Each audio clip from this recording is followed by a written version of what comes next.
Last summer, Alan and I went to run trails near our friend Nestor's cottage. He has a white husky named Seach. After our trail run, we were back at the cottage for some food, because what else do you do after a run? And he told us the story of where Seach came from. Nestor told us he went to on a camping and fishing trip into the wild northern areas of Canada with a friend. At the end of the trip, he was adopted by a small white husky mongrel puppy. The dog seemed to belong to some of the villagers, but they weren't really interested in caring for it, so it ended up coming home with Nestor. This was completely unplanned, and he had to explain the new family member to his wife when he got home. Today's book has a similar story, except that the dog was found in another country and initially was left behind and got lost.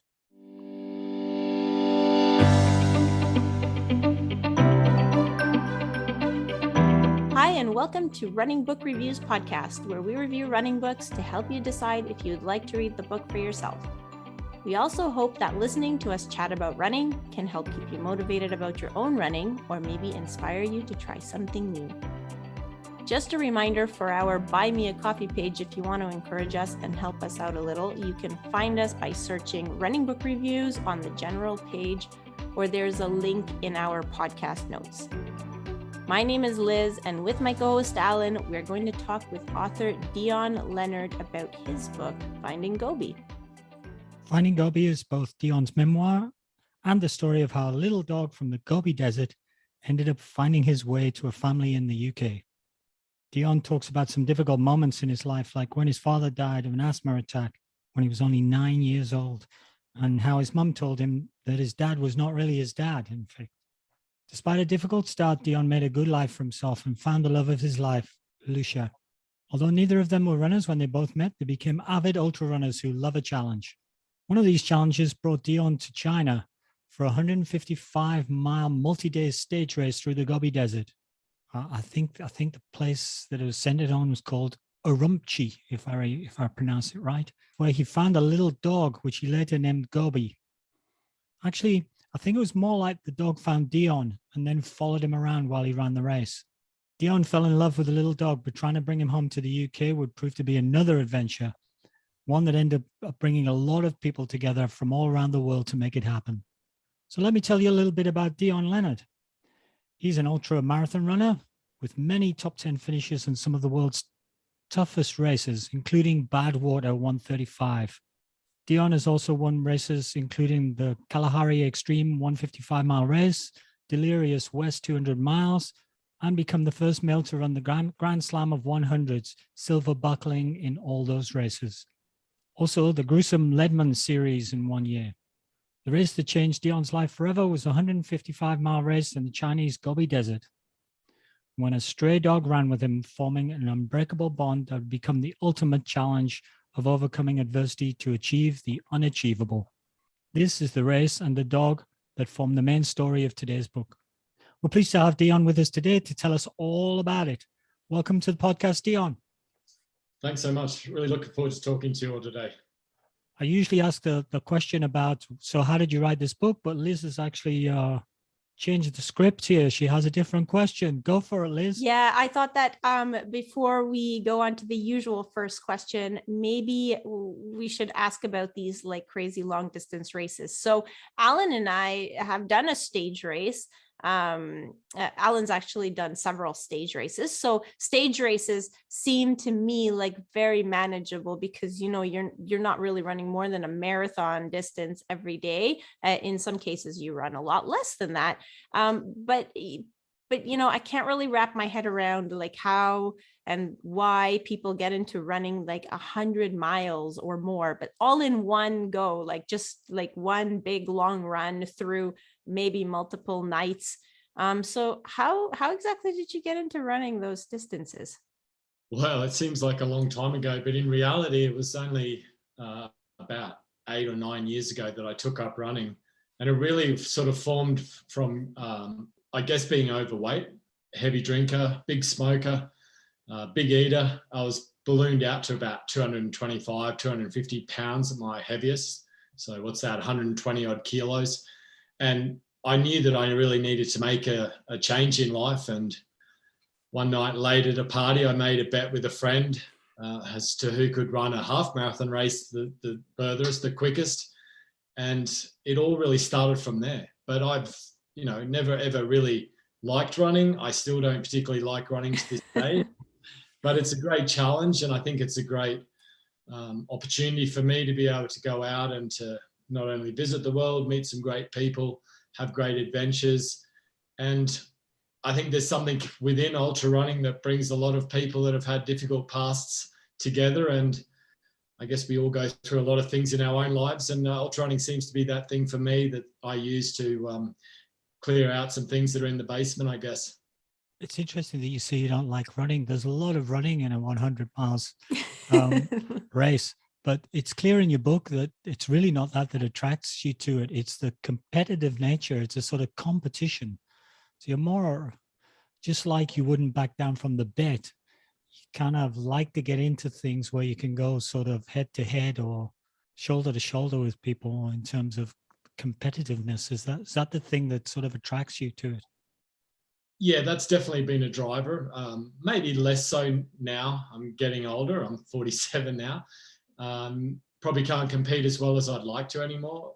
But the thing is, I think a lot of things have changed since Gobi came into my life, and a lot of my reasons for running have changed as well. And I think I used running quite a lot originally, not only to lose weight, but to also prove to people that I could do these races and to prove people wrong and to prove people from the past that have said nasty things and done nasty things to me that those things really aren't important to me anymore. And it's taken me a long time to realize, like, I don't need running to be that metaphor for me anymore, that reason.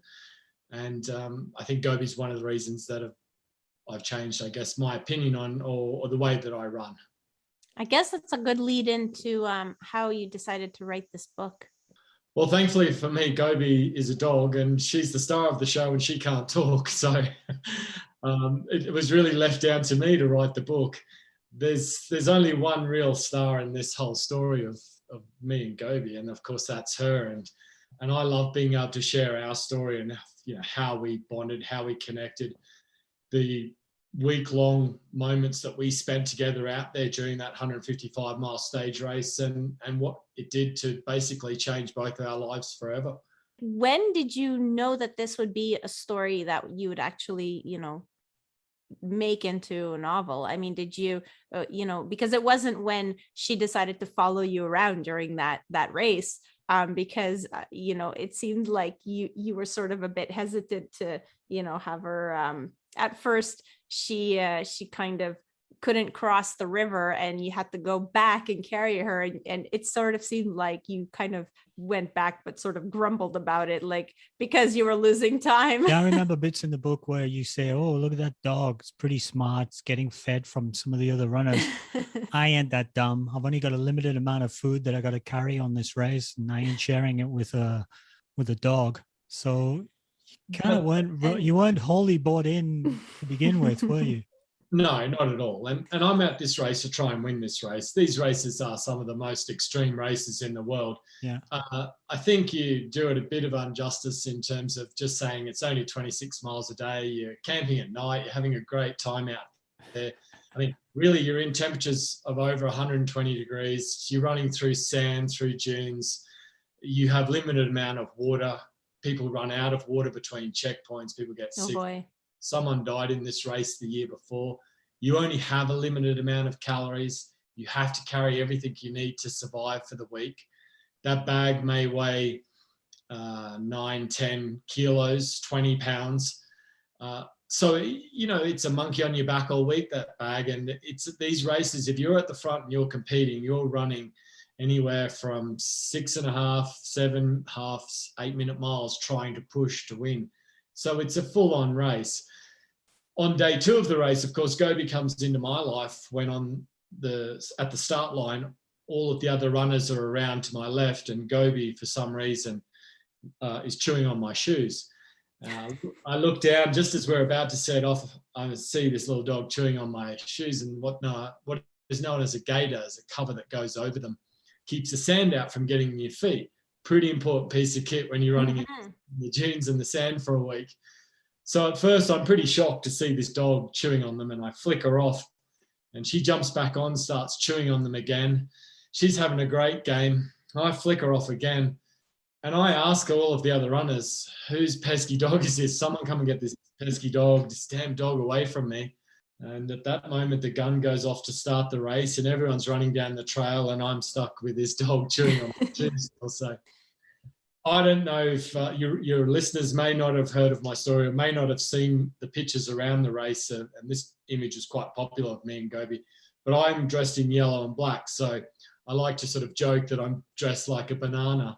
And I think Gobi loved the colour yellow, and that's what colour my gaiters were. And thankfully, though, at the moment, all the runners take off running down the trail. She sees that we must have to start running as well, and sort of drops to my side and starts running next to me. And for her, that was the moment.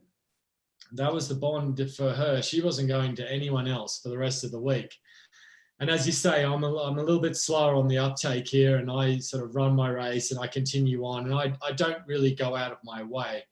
Now, look, I love animals. It's just that I'm not there for this purpose. I'm there to win the race. Mm-hmm. And it isn't until day 3 when I'm in 3rd place overall. Only seconds are still separating it, 1st and 2nd and myself. And a few things have happened already throughout the week-long race to make things pretty spicy. Some of the other runners are cutting course, and other things are happening within the camp that people are really sort of starting to put some pressure on me to try and win this race as well. And I go into this large river crossing, and out of nowhere, this water has come from the snow that's melted off the big mountain range that's in the middle of the Gobi Desert, the Tian Shan. And the Gobi Desert's a phenomenal desert. It's so unique. You can be out running in that 120 degrees and see the snow-capped mountains up there, and you're still in the same area, and you just can't believe it, how it exists within this huge area. And I'm having to go through this water crossing to get to the other side. And as I make my way through this water crossing, about 600 feet, 200-300 meters in length, I hear this barking and yelping and whining behind me. I see, however, 1st and 2nd runners just ahead of me. And this is a life-changing moment. I'm there, like I said, to win the race, and I see 1st and 2nd runners just there, and I know I'm catching them. But the barking, yelping, and whining gets louder behind me. And I've always had this mantra from being that young boy that had that destructive, depressive, and abusive childhood. I had this mantra of don't look back. I use that with all of my running for such a long time. And at this race, I was still in this mantra of don't look back. But the barking and yelping and whining gets louder, that I turn around to see what's happening. And it's the dog running up and down the water. She knows if she enters the water, she's going to get washed away and she's going to drown. And I know I've got to make a decision here, whether to go ahead, pick off 1st and 2nd, put some time on, win the race, or go back and pick the dog up. And in a split second, I go back, all the way back through the water, and think, oh no, now I have to pick this dog up. Like, she's a little dog. She's a stray dog. She might have rabies. She might bite me. I don't know anything about this dog. It's like, I don't want to get sick from this. But I do the right thing and I pick her up. And as I pick her up, I sort of hold her out at arm's length so she doesn't bite me. But at that sort of moment, she has this way of nuzzling up into my arms. And I see this love she has for me.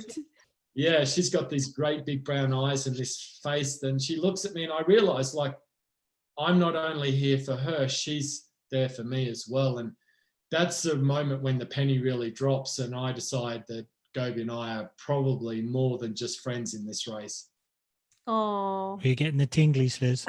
I love Gobi. All right. Well, I do too now, but it was a rough couple of days there, and carrying her back through that water crossing is a big moment. It's a big moment, and I look back on this moment more than anything really now because it's a life-changing moment. I could go ahead there at that point and continue on and win the race. I wouldn't be sitting here talking to you today.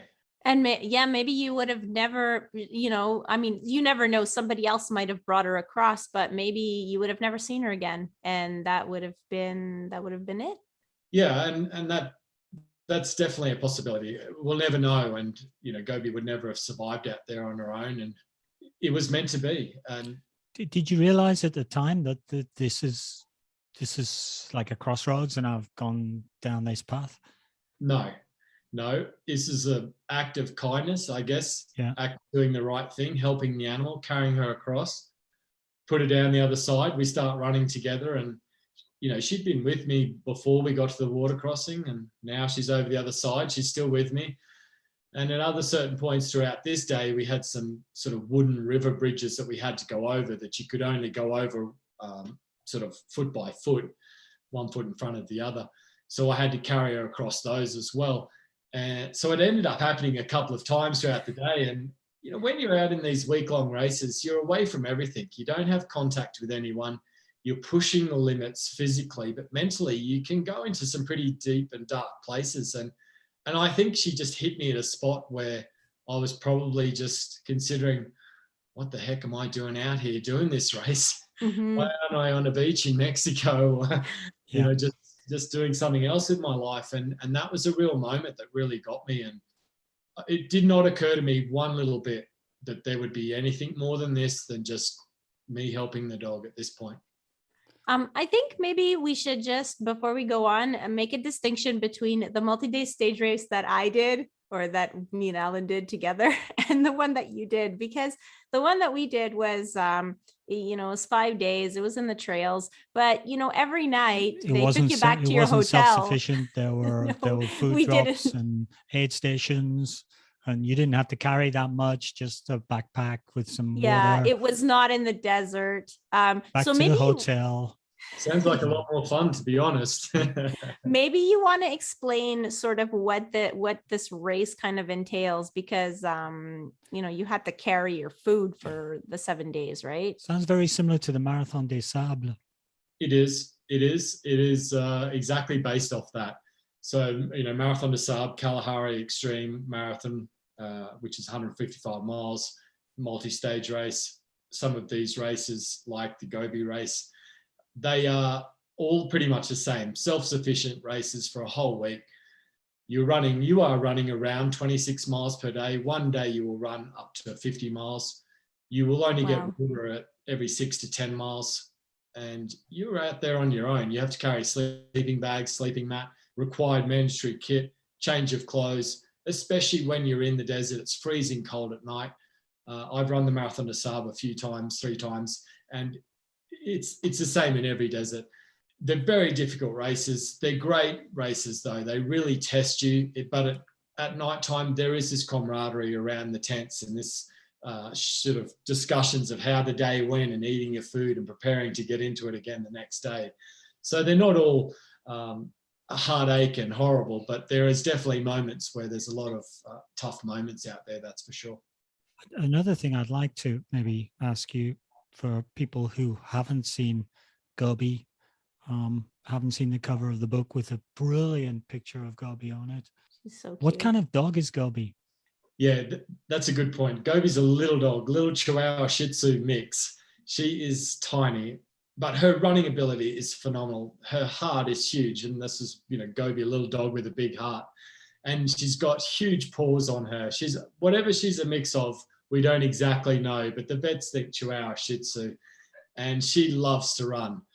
To this day, she's given up desert races, but she'll still go out and do 3, 4, 5 miles, and she still gets the same excitement every time I put my running shoes on. Yes, it's not like she's some super athletic breed of dog that can bound across the miles in an easy fashion. No, there's actually a little bit of footage of Gobi running at the race. And one bit in particular that's not really very long is actually from a drone, and it's myself and Gobi running through this rocky section throughout one of the days, and it is baking hot. It is mid-45s, late 40s, and what's that, 120-ish, and she's running next to me, and I'm running. I can see myself how hard I'm doing it out there, and I'm looking down at the dog. When I look at that footage now, I do ask myself, like, what was she doing out there? What was she thinking? Like, what was driving her? I'd love to ask her some questions. That would be some of them. Why me, of course, as well. Yeah. And did you ever find out where she came from? No, look, I've run races in deserts all around the world, and there's always someone living in the middle of nowhere. We'll be running along and I'll be thinking to myself, what are you doing out here? Why would you want to live out here? And I'm sure they're probably thinking, what are you doing out here? Why are you running through these conditions? Crazy. There's goat herders out there. There's camel farmers, I guess. And there's so many different people out there and around the deserts that I assume she's just a litter of puppies, seen this game of chase going on and decided that she was going to join. And she actually joined on day one when 2 American runners were running through a sort of section through the sand dunes of the Gobi Desert.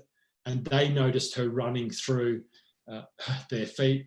She ran through the dunes, massive dune called the sand dune of Barkol, ran down the other side and about 10 miles further with them into the finish line.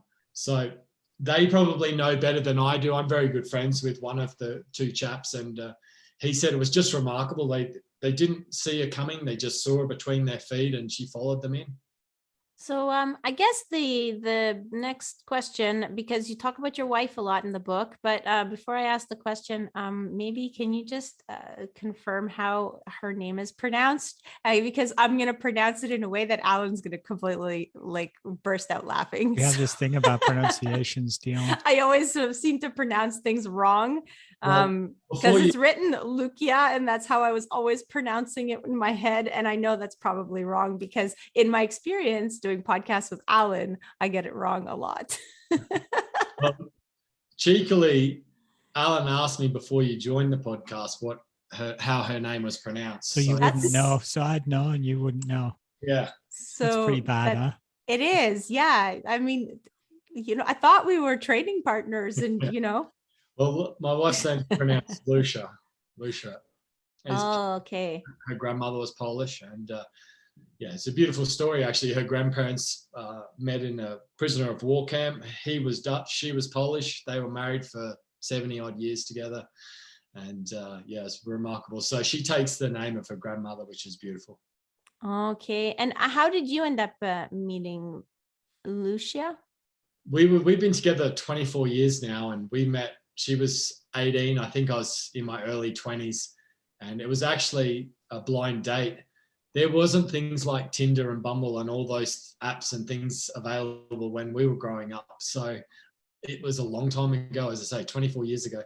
And friend of Lucia's who was working for me at the time put us in touch, took us out one night, and that's how it all began. And pretty much been together ever since. Like, don't go too far apart, And what about like trust? Because sometimes people that have, difficult childhoods, they end up like trust is not kind of an easy thing. So how did you, I don't know, did you have to learn to trust her, or was it just something special about that relationship that just made it work?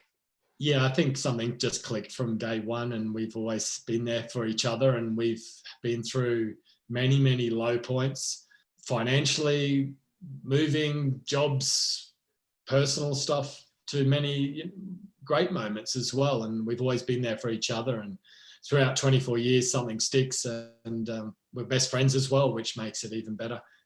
And she's been a long part of this process, I guess, of me being a runner, and she was responsible for it in the first place. One of 2 people, my friend I made the drunken bet with, and then Lucia as well has been instrumental in me going on to run a marathon after the half marathon bet, and then to go on to run the first ultra race out in South Africa as well. So without her being by my side, I'd never have gotten into the sport. I'd never have done the things that I've gone on to achieve. Was the Gobi Desert, the Urumqi race, was that sort of towards the start of your ultra running sort of adventures, or in the middle, or? Probably more towards the middle, probably just before the middle. I'd actually just been injured. I did a race in Cambodia, a stage race out there, and I came 6th, but I was injured, and it wasn't a great experience for me, my body. The race was fantastic, but I was very disappointed with the result. And it took me a little while to come back from that. That was in about the November. The Gobi race, if I remember, was in the June. So I had a long 6-7 months to get ready and to get my recovery right and to build up and to be ready for the Gobi Desert race. So my intention was to go out there to win the race because I was just starting to really knock down some doors before I got injured, and I felt like I could still go on to achieve quite a lot of things as well. So the Gobi race was very important to me from that aspect. And why is it that Lucia didn't end up doing, because she was doing these races as well, right? These long distance adventure type of races. I think I've always had this fascination with running in the deserts, and Lucia loves running in the mountains more. So we do often do different experiences. She's run a lot of mountain races like UTMB, for example. I have no real interest in running UTMB. I'd rather go into a desert and challenge myself out in the hottest conditions on earth. That's probably been one of the big drivers, but she's done Marathon des Sables and she's done the Kalahari race and she's done other stage races as well. So yeah, that's probably the only thing that's happened there. That actually sounds like me and my partner, because I think I would love the desert and he definitely would prefer the mountains. So if I could summarize, the reason that Lucia wasn't with you is because she's smart. Possibly is. She is so obsessed with like going up to the highest parts, and I'm not a big fan of heights, and I'm more, yeah, just leave me down here in the flat, thanks. That's where I'm most comfortable. And having grown up in Australia and in the middle of Australia in a very hot climate, that's also been a real factor in, I guess, I'm a good runner. I'm not the quickest runner, but I can deal with the heat and conditions, I like to think, more than most.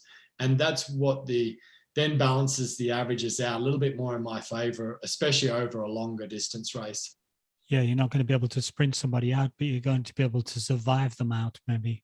Yeah, and I'm very good mentally. And I think that and those things that have driven me throughout all of those years, coming on to run a race seemed kind of easy. And that's also another trick that I like to have up my sleeve, is the ability to push when no one else really wants to keep going.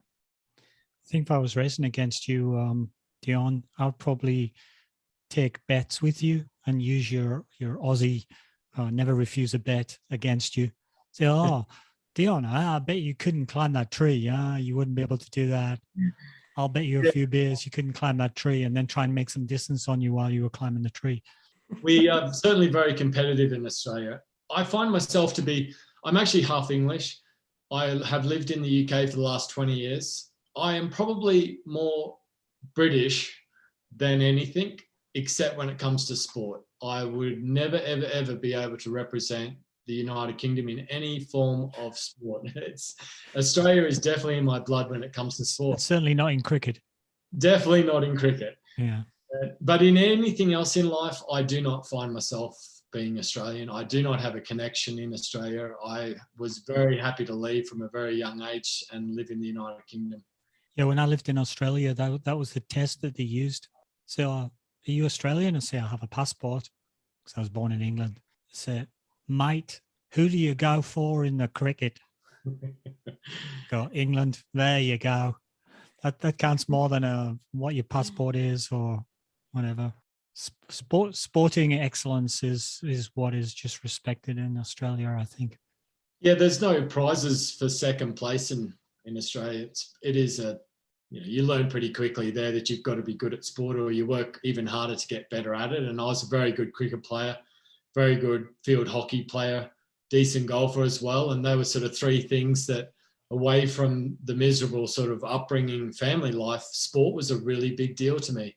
And I think that's the wonderful thing about sport. It really, there's teamwork. It's like a family. There's people there, that coaches and other people that can help you through so much more than just the sporting aspect as well.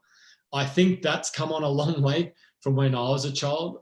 The coaches and management around teams that I was involved in as a kid probably didn't have the skills that the coaches have now, because I think they have much more skill set to be able to be there for kids at a young age to help them through so much more in life. Yeah, they now it's like there's I think most sporting organizations, at least here in Canada, we have to do coaching courses, and you do like an ethics course as part of that. So yeah, that's the first thing I had to take was a course on ethical decision making before you even get to coaching the sport. Mm-hmm. And this is what I really love about the story with Gobi, as well as now I've, written a book, but I get to be able to share those experiences throughout the book, but also with speaking events to encourage and to hopefully give people hope, like especially children. And that's, if you'd have told me as a young boy that I'd be a New York Times bestselling author, a book in 24 languages, a movie being made out of this story, I'd never have believed it. And that's the wonderful thing. You never know where life can take you. And I think that we've all got an awesome experience and story out there to be able to share with everyone as well. And that for me has been a real part of this journey, is learning that and being able to share that with others, to be able to give people inspiration for themselves as well. And all that because of a little dog that followed you around in the desert. And what did it feel like? Because, you're running through the desert with this little dog following you, but you couldn't just pick her up and bring her on the plane and go back to the UK. How did it feel to have to leave her behind? Yeah, so after the race finished, there was someone who was involved with the race, or a volunteer around the race, that offered to look after Gobi. As you say, Gobi couldn't just get on the plane with me and travel all the way back to the United Kingdom. She didn't have the medical requirements. She didn't have testing for rabies, etc., that was allowed for her to be able to travel. She was a stray dog, of course, so she needed to start from new. Go into the vets, get a microchip, get tested for rabies and a bunch of other things. And that takes about 3 months. So there was no other option but to leave Gobi in the hands of the person that said that they would look after her for me.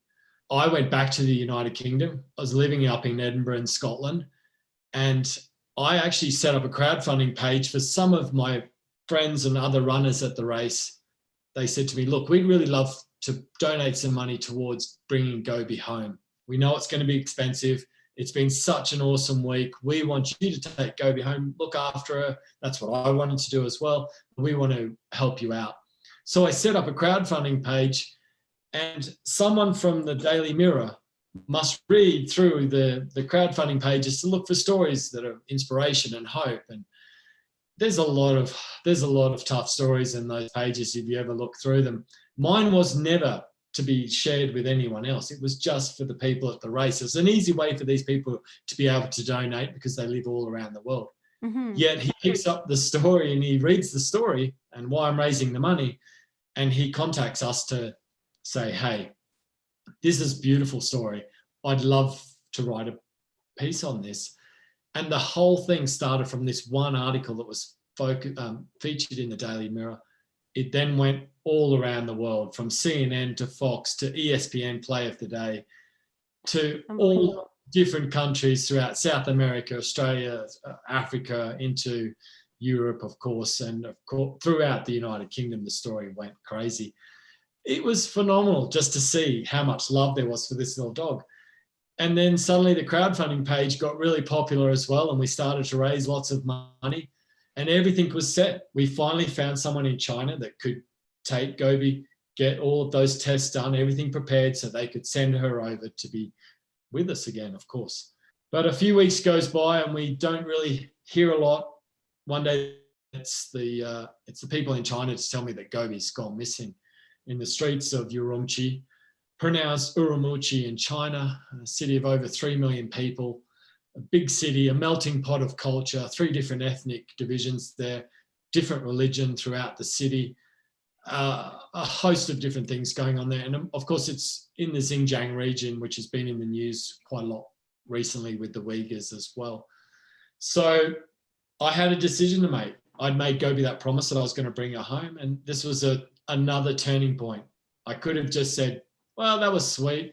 I don't really care if I see the dog or not again. I've had 5 minutes of fame with all of these articles and things that have gone on around the world.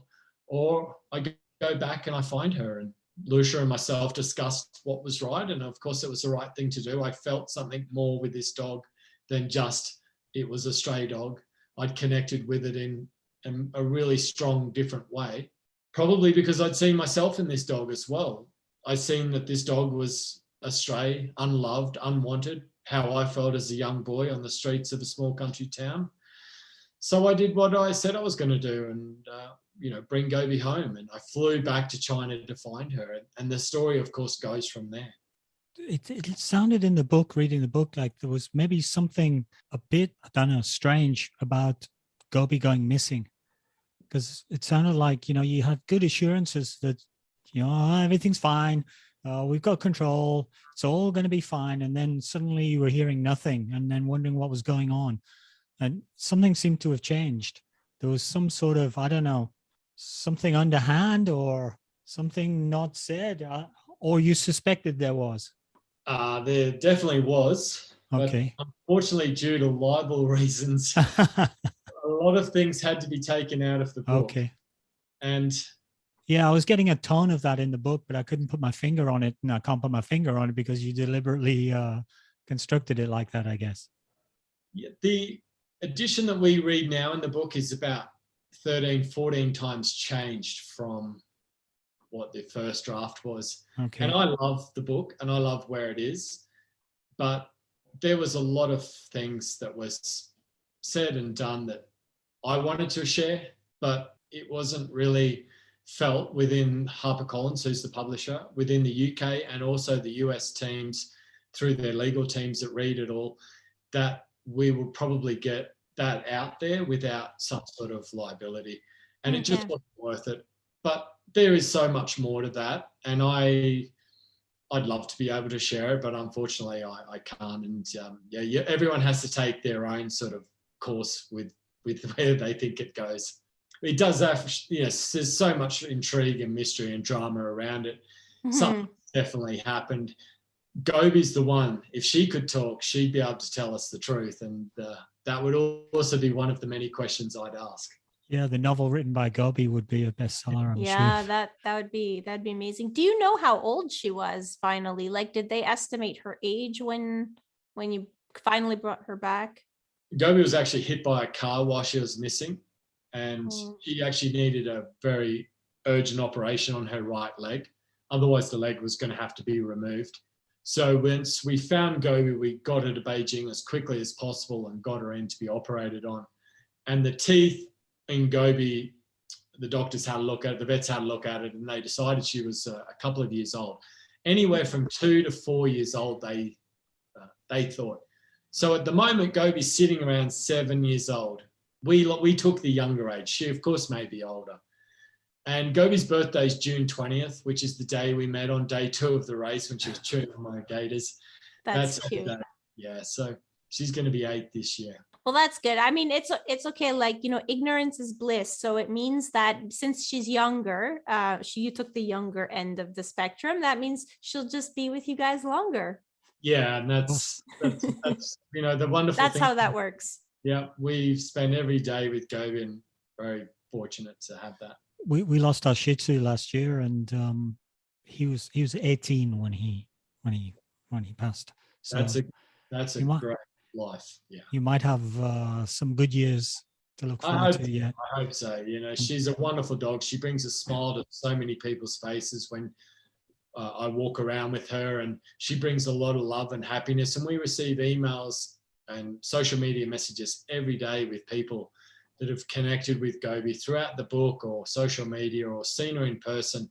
And she's brought some sort of joy and happiness to their life as well. You can't get a bigger tick in the box than that, especially at the moment when there's such sad and bad and terrible news there. It's great to read stories like this in the current, world environment.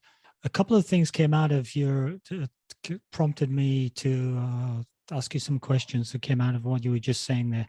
So you ended up with an accidental fundraising that's created a huge amount of public awareness and probably more funds than you were intending to have to enable you. Did you feel pressure to then follow through because, like, I've kind of got to do this now because the world's now watching me? And the world really was. Yeah. Like, the story was so big. Everyone from Oprah, Mark Wahlberg, Ashton Kutcher, Martina Navratilova, people were putting this on their social media, this story. It was like wildfire. As you say, the crowdfunding page had gone throughout all of the media and the press. It was phenomenal. But that wasn't the reason that I did it. Everything was done for the purpose of me finding my pal and me wanting to do what I set out to say I was going to do to her. Then when the reality did dawn on me though, when I'm looking for this little dog in a city of over 3 million people, about 25, 30,000 other dogs on the streets of this big city at any one time, a country that's known to round up their dogs and get rid of them as well, it really was a worry. And we search and you get into a different country with different culture, different language, you realize this isn't going to be done the way you want it to get done. And that was my second question, really, because I was thinking about the whole event from Lucia's perspective. So I'm Lucia, I'm sitting at home waiting for my sporty husband to get back, and he comes back, says, oh yeah, I had a great time, blah, blah, blah. Oh, wow, I came across this dog. And she doesn't know this dog. She's got no relationship with this dog. She's never seen this dog. She only knows some stories that you got. And now you say, well, I'd just like to put our whole life on hold, get on a plane to China for some needle in a haystack, because you said yourself, 30,000 dogs. You're never going to, if the dog's not somewhere that you know where it is, you're never going to find it. It's it's not impossible, but it's highly, highly improbable. Yeah. How on earth what sort of woman is this person you're married to? She's a good woman, of course. She's backed and believed in me and wanted me to do what I wanted to do to find the happiness that I had with Gobi throughout the race. She could see some of the images that had come out of the race as I was running with the dog. She could see that I had this bond and connection, and it seemed to be every photo that was taken, the dog was with me or next to me or around me. So she sort of already had a bit of an idea that this may actually happen when I rang to say, hey, I've found this little dog in the desert, we've become best friends and I want to bring it home with me. So she knew pretty much straight away, and she wasn't even interested in what place I came in the race. She just wanted to know about the dog. I don't know we don't have kids. Like maybe this was sort of our calling, and maybe that's a little bit of her as well. Yeah, I saw that you had I came across a picture somewhere. It was either social media or maybe it was in the book, but there's a cat. There was a cat at home. And so Gobi, when she finally made it home, there's this cute little picture of Gobi and the cat both on the couch. So was the cat accepting as well, or? Maybe the cat was less accepting. You got to think the whole thing took about 6 months. From the moment I went out to the race to actually bringing Gobi home was 6 months. I walk in with this stray little dog. She's now flown over the other side of the world, had this journey that she's probably thinking, what is going on? Where are we? I just want to be in the desert. She's now in Edinburgh in Scotland. I live very close to the main area of town. And so it's all probably been a bit of a shock. And then to walk her in the house, I had her in my arms at the time. And our cat, Lara, is an indoor cat. She's a ragdoll cat. She's bossy. She's noisy. She's a princess. She's never seen a dog in her life. For us to walk in with this little dog in my arms, her jaw dropped. Gobi's was full of excitement because she thought Lara was her lunch. Taking a moment, that's a job for them to get used to each other. But then, as you say, 1 minute they're chasing each other up and down the hallway like Tom and Jerry. The next thing they're sleeping together on the bed or on the couch, snuggled up. I mean, it's really phenomenal to see the love they do have for each other. And Lara the cat's kind of famous too. She's got her own book out now, Lara the Runaway Cat. Not to be outdone. It's yeah, exactly. She got pretty jealous. I had a story with Gobi. I had to write a book about Lara. Liz is a very big cat person. I love cats. It's a fun story. It's a fiction story, but there is some truth in there, and there's some adventures in there, and it's a beautiful story as well. So does she now have her own Instagram page as well? Because Gobi's got an Instagram page. Yes, Lara the Runaway Cat is on Instagram as well. So yes, there's been fun pictures. She's a fun cat to take photos of. Cool stuff. Let me rewind you back a bit. Let me rewind you back in the story to you've decided that you're going to go back to China. Gobi has disappeared, or I think you've heard by now that she's disappeared, and you decided, but you're going to go back and look for her anyway. So talk us through that process. That was daunting. I remember being in the plane coming into land over the city of Urumqi and just seeing how wide the city was, how big it was, big expanse, and also the mountain range in the back of it that goes on forever around it. And I'm already thinking to myself, that dog is probably running back towards wherever she came from in the first place, and she's hightailing it out of there. She didn't, of course, know what was going on. She didn't realize we were taking her into the city to try and get her out of there to onto a new adventure in the UK. And for me, I turn up into the airport and of course no one speaks any English, and there's a lot of heavy security in the airport there and around the city of Urumqi because of the political unrest. That it's a really, really scary place. It's a unique place. You cannot describe it to someone. It's you think that you're going to go missing at any point if you say the wrong thing, do the wrong thing. You cannot use your phone. You cannot look at Facebook or Twitter or Instagram or YouTube. All of those things are blocked. If you go around that by putting a VPN on your phone to be able to access what's happening outside, they'll track you using this equipment, and they'll come and knock on your hotel door and arrest you and put you in jail. And that's how scary it is. And I've actually been there since, and I still find it a scary place. But when first time I was there, I was really not sure that this was the right or the smartest thing I've ever done in my life, looking for this dog. And how did you recruit people to help you? Did you have contacts that are already ready to help you or currently helping you? There's two main people. There's a guy called Chris Barden who runs a little adoption shop in Beijing.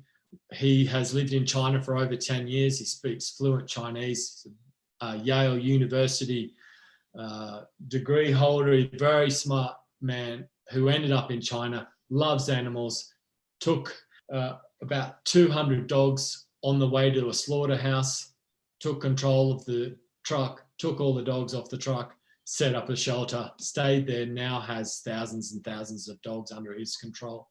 You know, beautiful man. We reached out to him and another lady who was actually already in the process of helping us bring Gobi from Urumqi to Beijing to be able to get the medical paperwork done. Her name's Kiki Chen. She actually was already in this process of helping us. She connected us with Chris, who had a connection in the city of Urumqi. And the lady in Urumqi, her name's Lucia, she'd actually lost her dog many years before and never been able to find it. As I mentioned earlier, it's a city that is known to round up their dogs and to get rid of them. And when you have 30,000 dogs on the street, at some point, I guess you've got to go and clear out the city. As sad as that is, I was hoping that wasn't the case when I got there, and I reached out. They reached out to Lucia on my behalf, met Lucia. She picked me up in the airport, and I got in the taxi with her, and she didn't speak a word of English.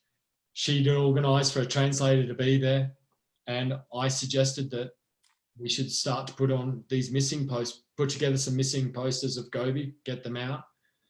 We had a reward amount of about 10,000 Chinese dollars for anyone that found Gobi, and that sort of created some interest. Us putting the posters up, a big figure of 10,000 Chinese dollars reward, and it started off with Lucia and a translator. I remember the first afternoon I was there, I put out posters in the area that Gobi went missing with 2 people, and it's slowly people would read the posters, come and join. People would see me doing some interviews that was organised. People would see the social media reach that was happening. Then suddenly we had 10 people, 20 people, and it would be 50, 100 more day and night searching for this little dog. Phenomenal when you think they didn't know me from a bar of soap. They'd never even seen Gobi. They didn't know how cute she was. They had no reason to come except out of the kindness of their hearts as well. And that's where the love story really develops in China, because they see this guy coming out there with the love for this dog like no other. The story starts to go off through the country of China like wildfire. Then suddenly there's 1.4 billion people knowing about Gobi going missing, and half of them looking for this little dog as well. So it became a full story, a national story in China. Yes, so much to the point I remember that they had a live TV crew following me around for half a day, I think it was. That's amazing. Wow. Searching for the dog and having me walking into shops and looking around under cars and speaking to everyone about this dog and how important she was through a translator. And I'm like, how many people watch this thing? And they're like, oh yeah, normally we get about 10, 15 million people a day. Wow. And you ended up getting a bunch of these like volunteers that were helping you search, but they, you know, they weren't like being paid or anything, and you didn't know them. They just kind of show up, and you had a whole team. We had an eclectic bunch of people that came, and from a medicine woman to a hairdresser to some other characters throughout the area that just saw me out there and realized that they wanted to help, and they loved animals. They wanted to be part of it. Did you think, oh my God, this is bizarre. What on earth am I doing here? Or did you give yourself a period of time where you said, look, I'll give myself, I don't know, a couple of weeks, but after that, I have to give up? This was the most randomest thing I've ever done, the most randomest people, the most randomest place. It was like, this story probably could only have really happened in this city in Urumqi of China as well. Bizarre place, bizarre people, but phenomenal how everyone came together. Really was. And I'm so grateful and thankful. I've met these people a few times, been back there and spent some time with all of these people as well. Wonderful to see them again. Oh, that's amazing. How did this story end up being 3 versions? So you have 3 versions of Finding Gobi. Well, I wrote the main edition, and well, actually, just rewind on that, because I actually got contacted by publishers all over the world. When Gobi was found, about 10 o'clock at night, by about 12 o'clock at night, I'm doing an interview with the Times of London, the newspaper, massive newspaper in the UK, and starting to do talkback radio and other aspects of interviews throughout the US. It just started to garner some attention all around the world through to publishing houses as well. So suddenly, some of the biggest publishing houses started to contact me and said, we'd love for you to write a book about this amazing adventure with this little dog. The only publishers in all of the offers that had the idea of actually a main edition book for adults, a young readers or a chapter book for schools and of course, teenagers, and then a picture book read were HarperCollins. And that's who I decided to do the book deal with. So you entered into the deal at the beginning with 3 books in mind. Yeah, so it was always a 3-book deal, and I was just excited about the main edition as I was about the children's picture book, because the children's picture book is all through Gobi's eyes, and it's Gobi's story, and that's the book that, of course, is fiction, but you can have a lot of fun with. And then the main edition that has been huge in itself, but the chapter book has been phenomenal throughout schools, and I think equally as big as the main edition. It's been fun to see kids reading about Gobi's story. Tell us a little bit about how you found Gobi and what it felt like. Well, I'll talk about, finding the moment I found Gobi. The actual time was late at night, as I say, it was about 10 o'clock at night. We received a message to say Gobi had been found. I went round to this family's home, and I was a little bit unsure it was going to be Gobi, because we'd had a lot of things happening with the Chinese government, the mafia was involved. We had thousands and thousands of people contacting the helpline every day with random stuff. I've got Gobi. I want more money for Gobi. I'm going to come after you if you don't give us more money. All of these stories were coming out. And we had just been round to someone else's home, and I walked into their home, and they said, oh yeah, we've got Gobi, and they pointed to a Labrador. And of course, Gobi, Shih Tzu Chihuahua, was a play for the money. So some of these things were happening behind the scenes as well. And then late one night, we get another message to say, we think this is your dog. She's just followed us home. And it was a father and son. They were walking through a park. Out of nowhere, this little dog starts following them. They see the posters all around the park, and they realize this is the dog. So they encourage the dog to follow them home. They lived around the corner, and then they sent a message. I went out there begrudgingly with a friend from the race who just joined, and a translator, and Lucia and a couple of other people were already there waiting at the house to see if it was Gobi. So I walked in a little bit flat about the search. I didn't think we were going to find Gobi. So I walked in and I looked over the other side of the lounge room, and here was this little dog. And as soon as she saw me, she came racing towards me, barking, yelping, and whining, just like she did along the water crossing that day, but this time jumped up into my arms, and I knew it was her. Oh, that's so It was, cute. it was without doubt the best day of my life. Yeah. I can see you actually getting a little bit emotional just talking me through the story.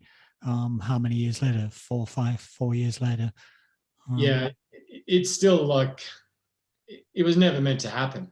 It wasn't meant to happen in the first place that we bonded and connected. It was never meant to happen that we were then going to bond and connect in a big city of over 3 million people. Yeah. You need to put me down for a ticket when the movie comes out, Dion. I need to see this movie. Another great thing about it is the story then got the interest of Hollywood, and we got contacted by 20th Century Fox, who were still around, and 4 or 5 years ago, they've now sold out to Disney, and 20th Century Fox said, we want to do a movie deal with you about Gobi's story because we love the story of you two and how you've come together. And at this stage, the book hadn't even come out. They were so keen to get the rights to it that they met me at the London Book Fair before the book had been released in the UK. So it was unbelievable to get that phone call. And I would love for the movie to be made and to be sitting in the cinema with Gobi there watching it, just to think, wow, look at where this journey has taken us both. And watching, That'd be it'd amazing. probably be Matt Damon, I would guess. Matt Damon playing Dion Leonard. He could be a little short for me. I'm not sure how tall he is. Okay. He's a very good actor, though. They can do great things with special effects in Hollywood. Yeah, there's been a few actors linked with it, and there's some progress with things. Of course, everything gets delayed with COVID. That's a great excuse. We have Academy Award-winning, Oscar Award-winning director in Terry George, who has made movies such as Hotel Rwanda, In the Name of the Father. So he's a phenomenal director, screenplay writer. He has this vision for the movie to bring, real life stories to the big screens, his strength. So he has a great vision for the story. We have a great production team behind it with people like Hutch Parker, Paul D'Souza. They've worked on everything from Marley and Me to Wolverine to Logan. So we're in good hands. We hope that things can go forward and we can see it on the big screen soon. Look forward to it. Or maybe eventually on one of those streaming platforms. Since it's Disney now, maybe it's going to be on Disney Plus. Yes, throughout this process of film production, we've actually moved from Disney to another company now. But it may still end up on Disney, of course, and we'd be happy with Disney or Netflix or Hulu or Apple. Yeah, it's just fun to sort of think this is going to happen and who's going to play me and who's going to play Lucia and all those things. Never have thought this would ever happen. And if the Gobi they choose is gonna look like Gobi. Yeah, fingers crossed. I mean, they tell me they need 5 to 10 dogs to play one for the movie, so that's going to be a challenge. Fantastic. When we were trying to contact you to have this conversation, it seemed to me like you were on tour. So you were moving around, giving talks to people. So is this schools, young people that you're talking to? What's the tour and what's the message? Yeah, we live in the United States now. And the great thing about the book is there's a story and a message for everyone.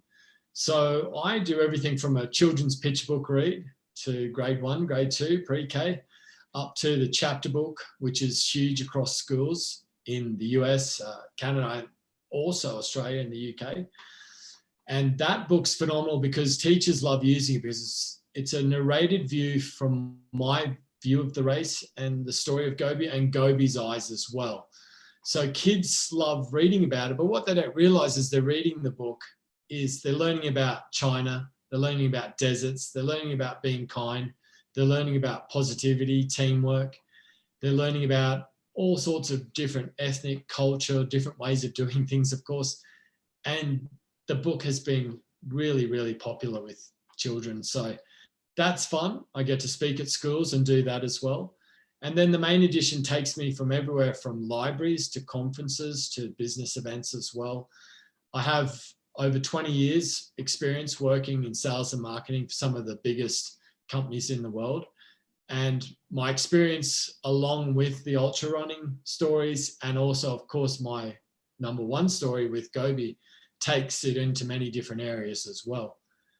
Having had that very difficult, depressive, destructive childhood through to working for one of the most premium spirit companies in the world, leading a big sales team in the United Kingdom, to then having this journey as well, there's many different ways for me to be able to take an inspiring or motivational talk as well.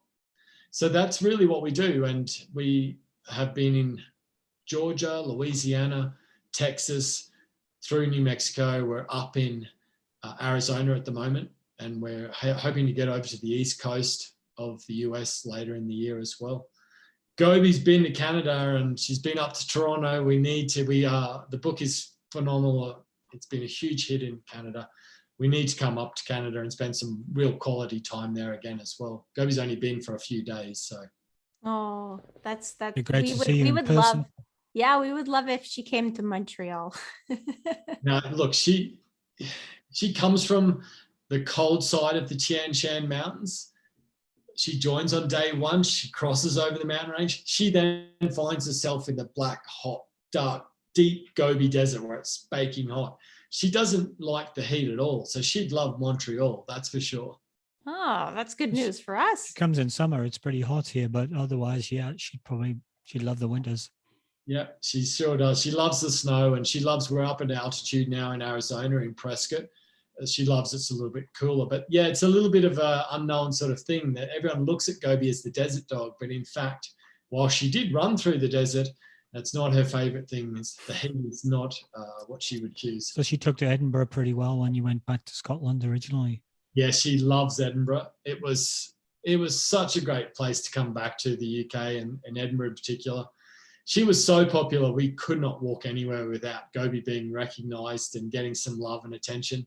The great thing is no one knows who I am if I'm walking on my own, so it's perfect. I can just go about my own thing.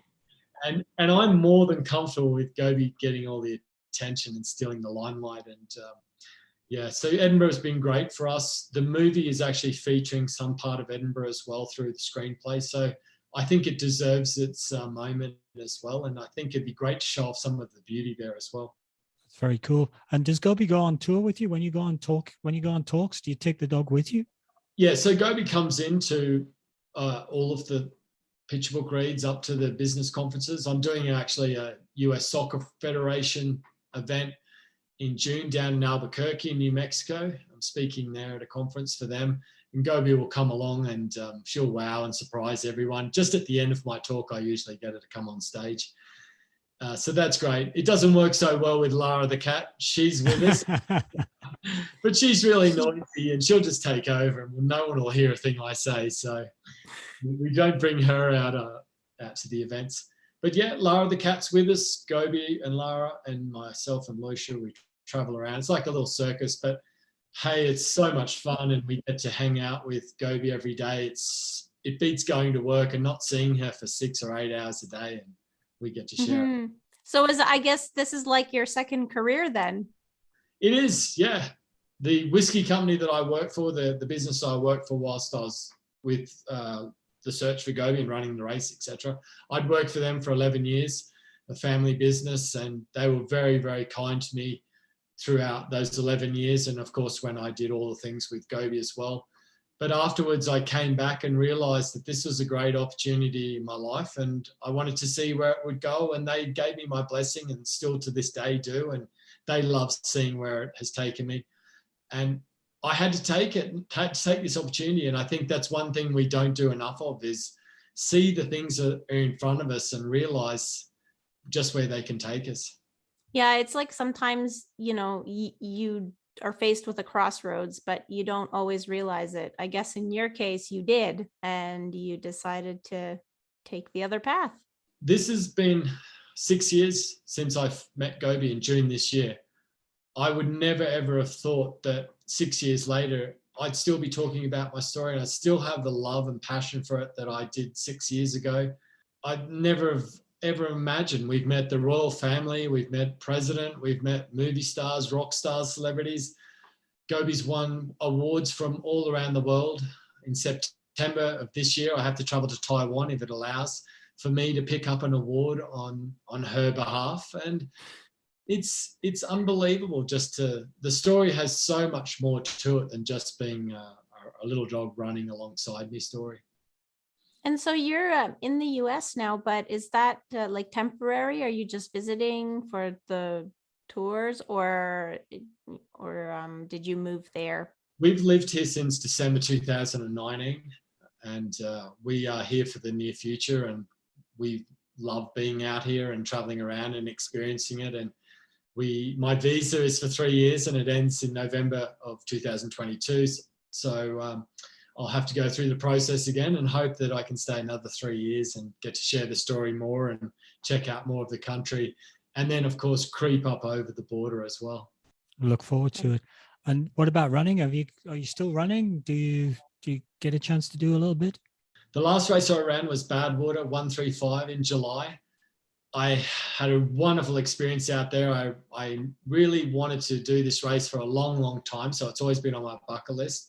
This was the year that it all came together and I got to be able to do it. I put a lot of effort into that race to try and run as best I can, and had a good day and finished sixth. Finished in time of Wow. 30 hours, 12 seconds. And the 12 seconds still bug me, but regardless, it was a great result. And after that, that was in the July, so it was in the hottest time of the year. Last year, I think most of the world had probably one of the hottest summers on record. The Badwater 135 is 135 miles through Death Valley. You don't have to carry anything. You have a crew that they drive alongside you in a car and they give you cold water and spray you down. Mm-hmm. Yeah, and you wear white. Everybody seems to wear white. You wear white, try and run on the white side of the road to stop your shoes from melting. Yes, I've heard that story. Yeah, it's a tough place, and it's tough for the crew that's stuck in the car for 30 hours trying to look after a needy runner. And I have to do all the running, of course, and they get out and pace. So it's a real team environment, really a phenomenal event. So I did that race, enjoyed that, finished that, and was expected to race in October in Texas through one of the big national parks down there, but it was a multi-stage race. Unfortunately, I fell down the stairs the day before the race, carrying my luggage down the stairs, and I broke my toe. So that put me out for the race, but it also put me out for pretty much the rest of last year. So that's taken a little bit of time to get back used to. And then just recently, about a month ago, I most embarrassingly was running against a bunch of 10-year-olds with Gobi, and I did a hamstring injury. Oh no. That was not only embarrassing, but it was also a real pain because I was just starting to get back into running, and that sort of has stopped a few things now. But I've been back running. The Cocodona 250-mile non-stop race is on as we speak, and I had been out pacing someone in a very slow part of the section for me to be able to keep up with my friend. And I hope to be able to running a race in June through Moab and Colorado, a stage race. Okay, well, best of luck with that. Thank you. Yeah, that's amazing that you kept up with the racing scene. Even if you're not able to race, you're just there to, contribute or just enjoy the other runners. I've had the great pleasure of people helping me for so many years. I've completed the Grand Slam of hundreds. I've completed Leadman Series. I've completed Triple Crown of 200s. A lot of time, people have spent a lot of money and time and effort to come and help me. That, you've got to give back in this wonderful sport as well, and community, and everyone does a great job with that. It's time also for me to do a bit of that as well going forward. That's cool. Maybe we should ask, where is the best place, or where is the place that you prefer people go to buy a copy of the book, or of the 3 books? I mean, maybe they want to get for their whole family. Well, look, independent bookstores are always my favorite, of course. It supports a lot of other people then throughout that purchase. The book's available everywhere. I'm sorry, it's online through Amazon. It's also available through Barnes & Noble and all good bookstores. We've had phenomenal support up in Canada. As I mentioned, the book was, I think, 15 weeks in the top 10. And I know the story's been huge up there. So, yeah, thank you so much to everyone that supported the book throughout the world. And it's just so great to see Gobi's story and connecting with so many people. Brings a smile to my face. Yeah. And if people want to follow you and you and Gobi's exploits, or Gobi's on social media, Instagram, Twitter, Facebook, at Finding Gobi, all one word. We're too old to have a TikTok or a Snapchat account, so we don't dabble in those two things. I get asked that a lot at schools. Are you on Snapchat or TikTok? I'm too embarrassed to be on that. I am available at dionleonard.com. I also have a running page on Facebook, Dion Leonard Ultra Runner as well. But yeah, pretty much everything's Finding Gobi, findinggobi.com as well. Fantastic story. Anything else you'd like to add before we give our summary? Look, just thanks so much for having me on the show. It was great fun. Excellent. Well, maybe we could give our summaries, Liz. Should I do mine first? Sure. Yeah, one thing I should say is I love dogs. I've got a new dog. He's one soon. Killian. Liz knows him well. He loves Liz. He's rather misnamed as a dog because he's a sheepoo. So he's just a little fluffy bundle that races around and loves everybody. Very sociable. So I love dogs, and I believe in the power that comes from the unconditional love that dogs bring. So this story was just fantastic for me. It seemed to me that Gobi sort of helped to soften Dion's character, which had been hardened through his tough childhood. And I think Dion's kind of indicated that that's probably true. The book's brilliantly put together. I think it switches from different aspects of the story to keep your interest high. So you get little doses of different parts of the story as you're reading it through. And there's a very nice and probably very essential color photo section. And normally you look at the photos and you go, okay, yeah, that's Dion's childhood. No, look, there's one of Gobi and that sort of stuff. And you kind of pass through and go, well, that's kind of cool. But I mean, there's a couple of photographs in there that for me, they were just evocative. I mean, they just give me tingles on the back of my neck. In particular, the one, I think it's just a little cheap black and white photograph where I think the subtitle underneath says, I bloody well found him. And it's her. I bloody well found her. And it's just you with Gobi sitting on a sofa, probably in Urumqi in China somewhere. Those photographs are worth the price of the book on their own. Of course, you've got to know the story to get the value out of looking at the photographs. But great part of the book. The story is one of heart and determination on so many levels. And I can guarantee to all of our listeners that it'll touch your heart reading it. Just talking about it, I'm feeling emotional. And I saw you just talking about it earlier, Dion, looking emotional. So get the book and read it, and you too will get those emotions. So this book was a quick read for me, and that's not because it's a short book. It's just a normal length book, but I just had to know if Dion would find Gobi, and so I just kept reading. And I think probably most other people will. I guess I knew he would find Gobi, but I just had to find out how. And if you like stories with a happy ending, this is definitely one for you. In case you lost faith in humanity, I feel like this book can bring it back. Dion's search for Gobi brought together people that donated money, time, and knowledge to help in a common goal. And there were a lot of people involved. When you start reading, I mean, people from all over the world, and like Dion mentioned, gave money. People from the race, one of his friends from the race actually ended up taking a trip back to China, and while Dion was there. I mean, it's just amazing. All of these people were strangers, and the time they volunteered was considerable. Like the search group in China was helping Dion out for many days, and they were just volunteers that cared about animals and wanted to find this little dog. So, and wanted to make sure that this little dog had a forever home. So it's just goes to show you how many good people there are in the world. For those that are kind of skeptical and they're like, oh, I don't think I want to read a whole book about a dog. I think if you see the cover, the cover photo is just so cute that, I mean, you have no choice but to buy this book. It's little Gobi, with her little ears perked up and her her dark colored eyes just staring at your soul. So yeah, the just the cover of the book is very inviting. I think everybody would love to read this story. So that just leaves us to say thank you before the outro. Thank you, Dion. Thanks for giving us your valuable time.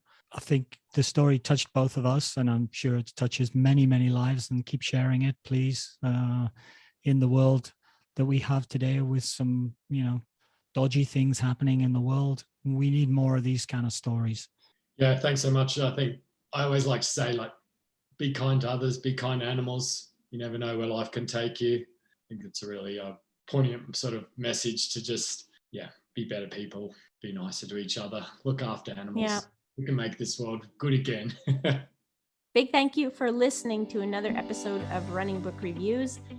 Big thanks to the publisher, HarperCollins, for providing a review copy of the book. And big thanks to Dion for spending time with us today. If you'd like to leave us feedback about how we can improve the podcast or want to suggest a book that you'd like for us to review in a future episode, you can leave us a comment on social media. We are Running Book Reviews on Facebook and Instagram, and on Twitter, we are reviews_running. Please also follow us on social media to find out about new episodes when they're released, or you can just subscribe to your favorite podcast streaming platform.